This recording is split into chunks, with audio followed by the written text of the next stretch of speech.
want to take this opportunity para mag-sorry sa aking Apex community. Aminado ko, everybody hated me. Ang susunod na programa ay rated PG. Ito ay nangangailangan ng patnubay at gabay ng magulang para sa mga batang manonood.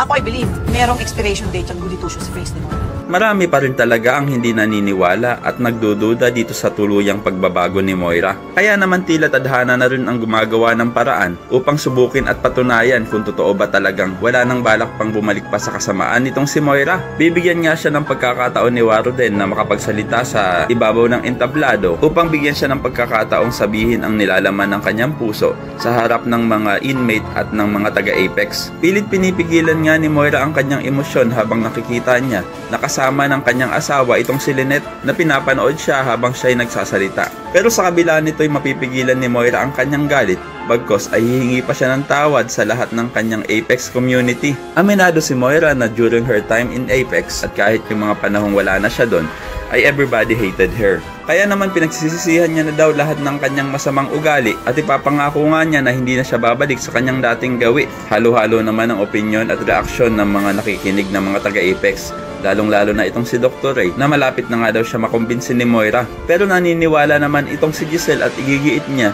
na meron daw expiration ang bait-baitan nitong si Moira. At isa pa sa mga kumbinsidong nagbago na si Moira ay itong si Aling Susan. Pero kokontrahin naman ni Doc Carlos ang paniniwalang ito ng matanda at dapat daw ay hindi sila nagdididikit dito kay Moira dahil ito daw ay isang traidor. Samantala sa palaro naman ni Jingay ay kailangan humanap ng mga partner ng mga inmate at ang mapipiling ang kapartner nitong si Moira ay walang iba kundi si Lynette. Ang tanong, pumayag nga kaya si Lynette sa gusto ni Moira? Yan ang dapat nating abangan, kaya naman ko excited ka na rin sa mga next episodes ng Abot Kamay ay pakilike ang video na ito and don't forget to subscribe. Thanks for watching and see you next time. Bye bye.